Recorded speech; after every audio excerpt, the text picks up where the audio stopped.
Hello there, this is TrueSugar and I'm coming to you today with a video about FOMO, which is fear of missing out, and this is a response to Meg's Makeup 8. She's been doing a different financial series while she's on a low buy, I guess, right now. And I just wanted to talk about my experience with FOMO, the fear of missing out. If you have checked out my videos over the years, I have definitely been a victim of that, or been had a very response based reaction to FOMO. Whether it's checking out someone's Instagram and seeing a look that I liked, or looking at something on Pinterest, or even checking out people on Facebook. But especially here on Facebook, I've been very entranced with FOMO. I really wasn't into, I wasn't really into high end, and this is specifically towards makeup. For right now, this is just a strictly makeup conversation. Okay, I really wasn't as hip to high end makeup or mid end makeup until I started working at Ulta. So, and my first interaction with it, I would have to say, would be with Smashbox. And let's see, that's Smashbox, HSN, QVC, Ulta, Sephora. Those would be the places that really got me into that fear of missing out thing, especially with limited editions. It's weird, but I have nothing from MAC. I have nothing from MAC. I have MAC dupe items, but I have nothing from MAC. But I know that I would see things like today's special values from QVC or HSN's deal of the day, and one of those items I have is this palette right here. This is my Photo Op Mega palette from Smashbox, and I remember seeing it. I remember working at Ulta. I remember that they were reformulating the products, and I remember that QVC had this on sale for like $100 or something, and I was like, oh my god, it's all the reformulated blah blah blah, and I want to be able to have it first. I want to be one of the few people that have it, and I bought it, and I didn't even really use this thing, and it's beautiful. Like, there's a lot of really, I want to reopen this up so you can see it. There's a lot of really pretty colors and things in here, and it's full size eyeshadows, and I hardly ever use it, but that's definitely one of my first experiences with FOMO. And one of the things that was hard for me is that I don't have friends that are interested in makeup like I am. I don't have, like, most of the people that I know, like, a very natural makeup look.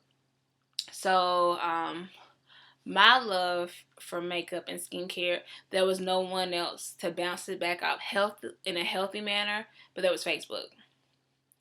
Instagram, YouTube, people buying stuff in Ulta, vendors in Ulta, just always someone talking to you, representatives coming in, boosting you up for products and all kinds of foolishness, just making you want to purchase or sharing why something's going to work for you. My Clarisonic, perfect example. I love that thing. I haven't used it in over a year. I moved and it's been put up somewhere. I moved again. I just still haven't made it my business to find it. But I spent, I think, over $200 on that product, and I just haven't used it again. That is something that I can think of. When the Naked palette came out, I fell into the hype of getting the Naked palette with the eyeliner before the Naked palette with just the brush came out. So I hurried up and purchased it before the last one was gone, and I still really haven't done anything with it. I love it, but I like mattes more, so it's hard to utilize this when I really would prefer a matte look on most days. I don't know. What else? When everyone was talking about Sleek really big, and Sleek came out with their little peach palette, I made it my business to place an order and to get the Sunset palette, the is it Paraguay? I don't know. This particular palette right here, and though I've gotten some use out of it, you know, it's still something that I really haven't used as much as I would like to, but I did purchase it. And that I'm one of those people that, like, I have a fear of using it because, you know, it was limited edition, but girl, that would be more colors. This is the blush that went with that. Like, I don't know. And then there was Scandalous that I purchased because it was supposed to be a dupe for Exhibit A from NARS, and that has been one of my craze. I still have my Rockin' Republic blush, in Immortal that Immortal that I purchased, and I also have the one in Shameless. I think the list could go on and on, but most recently, I would have to say that Meg, I'm right with you because I did purchase the Morphe palette and the 35O palette, and I purchased it because I thought it would be an everyday palette, but when I got it home, I wasn't as impressed as I thought. I wasn't as pleased with the palette as the hype had led me to believe I would be. Let me pin this back right quick, y'all, because this is gonna probably drive us all crazy. But I wasn't as impressed as I thought I was gonna be with the palette. Like, I can tell you that. Ugh. Let's see. I mean, I was looking at like, this is what everybody's talking about. And then I would go back and I would look at people's pictures of it, and they would have certain shades would look so much better in their lighting than it did in real life. And I still haven't really used this palette like I thought I would because there's so many browns in here. I have I don't know. I was kind of disappointed when I got it because it wasn't living up to what I thought it was going to be. I also have the Lorac 25th anniversary lipstick. I ain't touched not one. Got it in November. Haven't touched not one. I swatched one or two. That's it. And even in that, I feel like I enjoy my Coastal Scents eyeshadows more than my Morphe palette. But as you can see from looking in here, I don't really use this palette either. I was hyped up to get the Morphe palettes by, I guess you could call her Nikki Tutorials, I think. That's who she is. I don't know, but I think it's Nikki Tutorials. She had it, and she did this really pretty orange eyeshadow look with it during the fall season. And I'm like, I use oranges all year round, so that's going to be great for me. That's my dog, Princess. Say hey, Princess. Princess! Princess. Good job. You're good. You're good. You're fine. But then, as far as with this eyeshadow palette, it was the, what is this eyeshadow called? It was Oktoberfest that really had me wanting to purchase because it's supposed to be woman of color, very friendly for a transition color because of the oranges and the browns in it. And then I went ahead and got this whole palette, and though I love it, I rarely use it because I haven't been putting on makeup as much as I used to. And I mean, just in these 4 palettes, that's a lot of eyeshadow to not be using. I have way more than this. I just purchased for the fall release of the ColourPop eyeshadows. I haven't used those. I even purchased this little En Vanguard. I mean, this, whatever. This NYX Pop eyeshadow palette. I haven't used that. I did purchase also when Sonia Kashia had this particular eyeshadow release. I do love it, and I use it whenever I can, but it's really colorful. This is the Jewel of an Eye palette. I love it, and I use it more, but I don't know. Most of these were like things that were hyped up by other people that I bought, and then I didn't really use them after I got them. When it comes to luxury stuff, I guess for me, something like YSL, Dior, Chanel, those would be more high end. Origins, Peter, Peter Thomas Roth, Nicholas Perricone, Exuviance. To me, those are more higher end lines. People that I've heard of, not just somebody that just came out of there and they've stuck a high price to their name. No, I want something that's researched, that I can see the research and that I know it's done some good. Um, but yeah.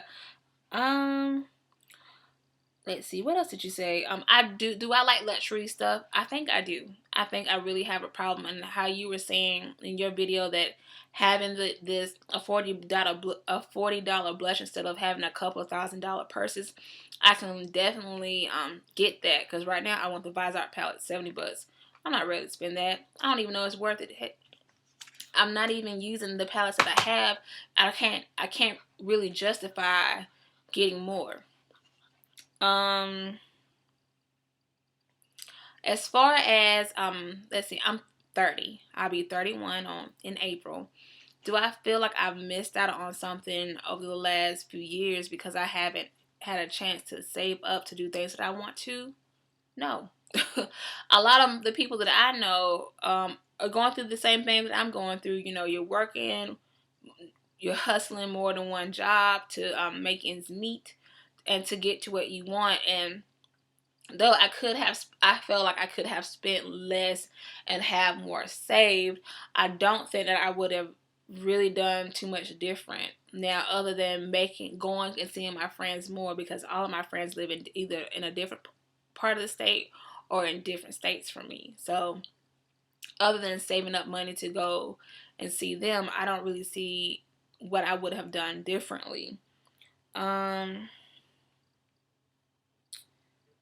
Let's see. I love your idea of planning your weekends and always planning out what you're gonna do so that your time isn't wasted. I do believe that I spend a lot of time trying to figure out how to organize all this foolishness that I have, but I would prefer to spend more time visiting with family and friends and making memories. I like to look cute when I go visit my family. They like it when I look cute, because normally I'm in like a sweatpants and a t-shirt. I don't have on makeup. Um, that means a lot to me, to know that they're proud of me and I'm doing them justice for and how they raised me. So at this point in the game, you know, at the age of 30, I thought I would have been married, had kids and whatnot. And since I don't have those things, and though they mean something to me, that's my cat. Oh, over there. Sorry. Um, I want to make memories with my family. Um, I don't have a lot of friends. I didn't have a lot of friends as a child. I don't have a lot of friends now. I have a core few, and that's you can have. I feel like I can have a lot of associates, but there's the core few who you can ride or die with, as a saying goes. I do want to work on making more memories and doing things that I like. The only things I think of that I could miss, I wish I would have gone to, is MomoCon and Dragon Con, because I do love anime and I love sci-fi. And those are some things that if I had taken the time and saved up, I would have liked to have done them. My veterinary technician test is $300. It's only $300 to be exact, and I've blown $300 yearly over the past 8 years, and I felt like I didn't have the money there, but it was always there. I just didn't choose to make that test a priority, and that just came out the dome, y'all. Just thinking about it. There are so many other things that I want to do for my future, different places that I want to go. I do want to travel the world, and I believe that I can do that on a budget if I want to and if I'm willing to save for it, but I have to save for it. You know, life is going to happen to you. It's just, are you going to be prepared for it? And right now, I'm not as prepared as I want to be for it. So I no longer really have the fear of missing out, because the thing is always there. Like, I may not be able to go to like anime convention, but I can always get anime. I may not always be able to get the books I want to read as soon as they come out, but I can always check out one at the library. Movies will always come out monthly, yearly. There's always Netflix. There's always buying them in the store. There's so many different ways of getting to see those things. But the memories I want to make, I guess if as I'm thinking about it, I guess if there was something that I felt like I missed out, that's spending more time with my little cousins, because I was always working. If I didn't have so many frivolous things that I wanted, like just eating out or going shopping or meeting those needs, if I instead chose to spend more time with family, I think those memories would have been more precious to me at this point in the game. So my goal is, in correcting that though, of course, is to try to set on a better budget and to write down what my plans are and how I plan on getting there, and just go after them until I meet them. Yeah. So this is my response to you, Meg, for your FOMO video. Yeah. So from the checking out people on YouTube buying all this crazy stuff to really being on no buys except for limited edition items. But since I definitely have begun working this year to not spend as much, I can look at certain things and be like, okay, do I have this shade or something similar to this that would work out for what I need? And my answer lately is yes. I have something somewhere that looks pretty darn close to this, and I don't need it. I don't need that anymore. And I can say that that is kind of where this 38 palette is coming in, because I really did want some Anastasia shadows, some of the brown nudes like Morocco and Fudge and things, but I feel like if I look close enough in these palettes, I'm pretty sure I can get what I want. And I want something different. I want different memories. I don't want to just feel the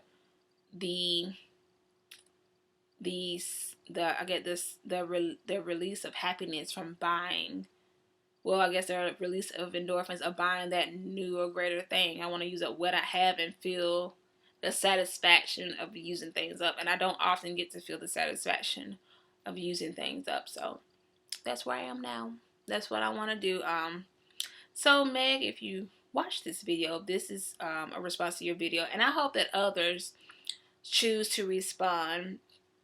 And I want to hear more of what others are doing with their fear of missing out, or their FOMO. Yeah, I think I'm saying it right. But yeah, I want to hear what your thoughts are and what you think. Please comment down below and let me know what you're thinking so I can respond back to you. Thank you guys, and you have a wonderful and blessed day.